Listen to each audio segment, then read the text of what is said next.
Hey guys, it's me, EODGamer here, and in this video, I want to talk about Grace. For some of you people who are starting Zenless Zone 0 out and you have your eye on this character, I must say you have a good taste. This is, in my opinion, one of the best starting characters, the standard characters that you can get out of all 6 of them currently as of launch. And maybe some of you who are just tuning in because you got her from your random pool and you're wondering, is this character good? Overall, I'll share with you my thoughts. She is, in my opinion, one of the best, but maybe it doesn't suit your playstyle. In this video, we're going to be sharing with you some teams that she's going to explore and see for yourself whether you like this kind of character or maybe you don't really like it, you want another varying kind of team. That's what this video is for. So first things first, I have comments here. You can read it as and when we go along the video. But 2 things that make Grace super good. One is she is an extremely versatile unit with super low fail time. I will explain what I mean by that, and you can probably see it in the team compositions that we do on the channel already.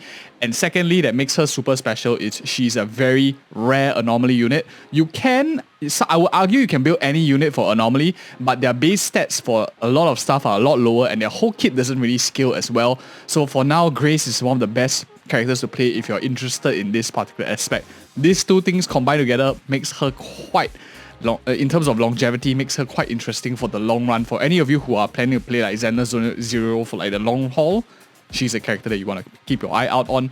But anyway, let's talk about our team compositions that we have. I want to start things off a little bit with a free-to-play team since we are all like new into this game. Not all of us has insane amount of lux or a gazillion dollars or something. So first things first, free-to-play team.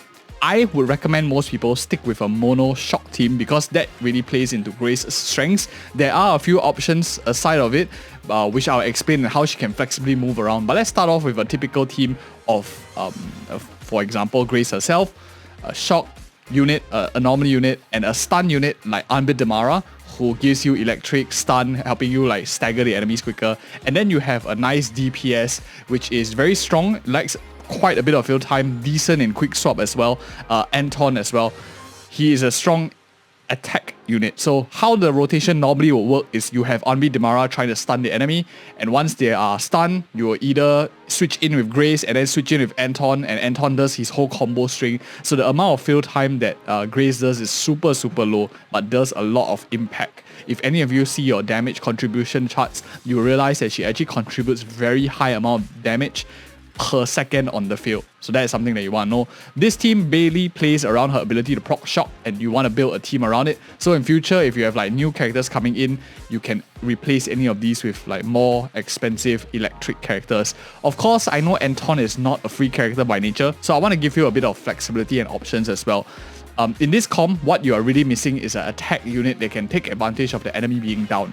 The 2 options, in my opinion, that fit an attack playstyle, you can really run anything in Zenless Zone 0, but in terms of synergy with these 2 units, you could play a very long-range character like Billy who doesn't mind doing the attack string. So you have 2 units here that proc shock, and then you have Billy who's trying to like combo string, and then you try to proc assault at the very end, and he combos well with Unbeat Damara because they are both of same faction. You have double electric here, so all of them get to proc their passive.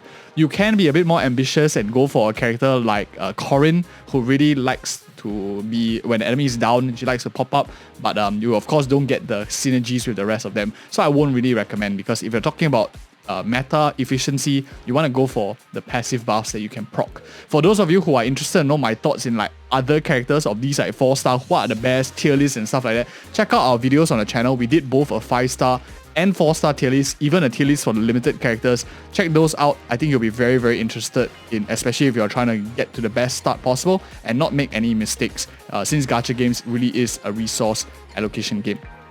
So next up, let's talk about field time DPS. Another team, and the best teams that she performs in, logically speaking, a support like Grace, I would say she's supportive in nature because she's focusing on damage, but it's anomaly based damage, which is like the elemental damage you would play in Genshin Impact, or your break damage in Honkai Star Rail, for example. Where she outperforms is in teams where your DPS, your main DPS, is super hungry for field time.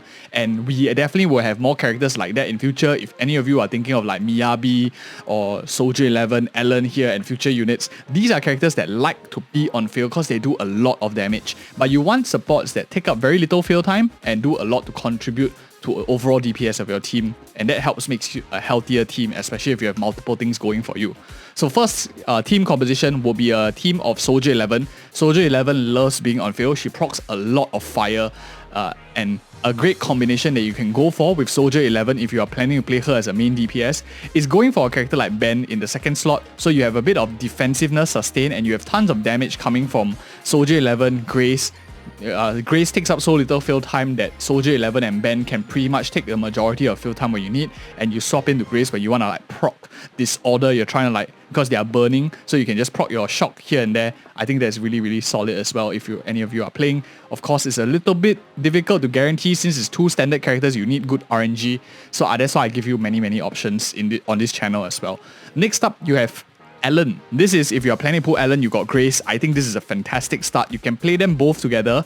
I played them both together in like most of the CBTs that I were in. I think like 3 and 2, or was it just like 2 when I was like mainly clearing the hardest content. My team that I cleared with the hardest content consists of both Ellen and Grace. You can check that video out on the channel in the live section if any of you are watching this pre-launch. But of course, launch, I'll be doing more guides once the numbers are finalized as well. For whales or richer people who have many characters, you can go for Rena in the last slot to give you a very nice double electric, and you proc Ellen's passive as well, so you get all 3 of their passive buffs. And I'll recommend you also choosing to go for Sokaku if you can't afford a full team of like S tier characters, S rank characters. Sokaku gives you a pretty good diversity. You can proc all their passive as well, and you have a pretty good supportive unit in Sokaku. Some other units that appreciate field time are, for example, like Corin and Anton. I think Anton works very well with Grace, as we mentioned in our first section. Corin maybe not so much, because you do need someone from the Bellabog Industries who is purely physical. Currently, we do not have that particular unit yet. When we do, perhaps Corin will see some more flavor. But any DPS that wants a lot of field time will benefit from Grace, and that's why I think that this character scales well with time. So this section here, very important, especially if you're thinking of field time hungry DPSs.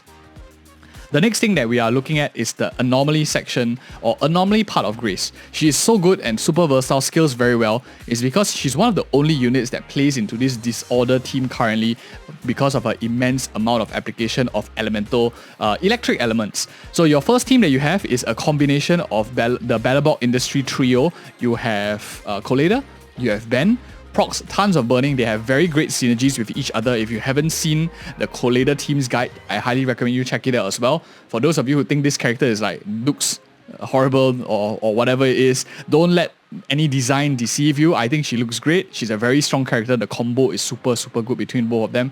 These are the only 2 characters with combo in the game where they actually have kits that scale better when they are both in the same party. So by having a strong double fire, putting Grace here, you proc very nicely Disorder when you go, for example, Electric into Burning, or vice versa. The next team that I'm thinking of course, the pluses here are how many passive you actually activate. It's a team of double Ice together with Electric. And I was really running this team for the majority of CBT2. I find it such a great team to use, because every time you have an Ice proc, you can just switch in Grace and make use of the Ice proc, since Ice lasts for a little bit, so you might be able to get in a shock here and there as well. Or vice versa, like you throw a shock and then you like proc an ice from these 2 characters. They do quite a bit of ice application. Ellen and Lycan also are insanely strong as a duo. I think that's going to be pretty interesting. The last team, of course, that you can consider for Grace in a Disorder-based team is going to be an Aether-based team. So a few options if you're either pulling for Ellen, you're pulling for Zhu Yuan. These characters all have a team composition for Grace already. The only downside of this last team here, other than, of course, not proccing Grace's passive ability, because only 2 Aethers here, is you have like triple range. If any of you are okay with that, maybe some of you don't mind triple range, that's one way you can go. Your stun will be quite low over here. And one thing to, of course, mention is that quick swapping characters in does require you to stun the enemy to get your gauges back. So this bottom team here might struggle a little bit, but that's just for a bit of extra commentary too. So this really focuses on a quick elemental application for Disorder-based teams. Now, of course, the last team that I really want to talk about is a future scaling team.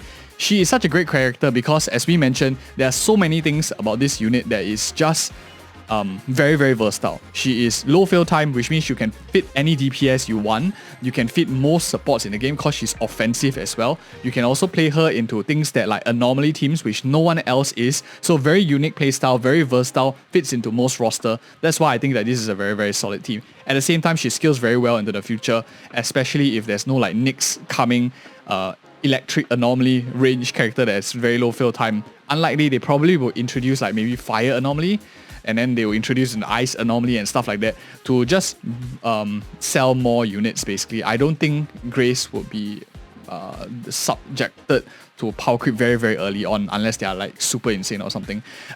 Quick swap teams basically are focused on rotating your characters as quickly as you can. Generally, as we mentioned briefly, the reason why quick swap works is because when you quick dodge and bring someone else in, you use up a gauge. It will be like on the bottom right of the screen, you quick dodge in. And those dodge assist counters can only be gotten back when you are stunning a unit, which means you definitely want characters that are able to stagger the enemy very quickly so you can build those gauges back.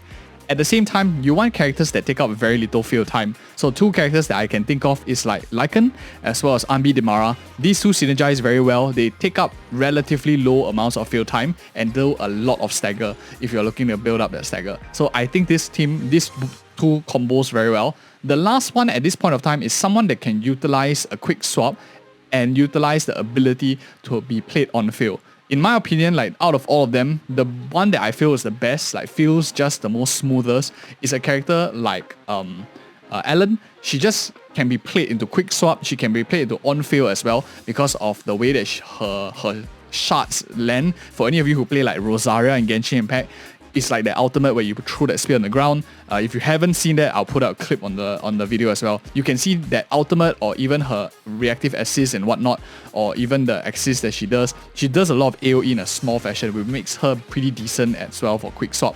But yeah, those are some of my thoughts. If any other of characters that are introduced in the game fit into any of these teams, which is a very broad team, I think Grace is still going to outperform. Probably one of my favorite characters going to launch. But then again, this team, one of the downsides I would say to Grace is you still need someone to dish out the damage. And right now, we don't have too many 4 stars that are very, very capable other than the first team we talk about in this video. If you haven't seen that already, check it out. Maybe you skip to the end or something like that. But otherwise, if you want to know my thoughts on other characters that might suit your playstyle, check out the other videos on the channel. Otherwise, check out the tier list also, which I think is very interesting to just get a high-level overview of all of the 5-star standards and which one might be best for you. Thank you guys so much for watching. See you in the next video.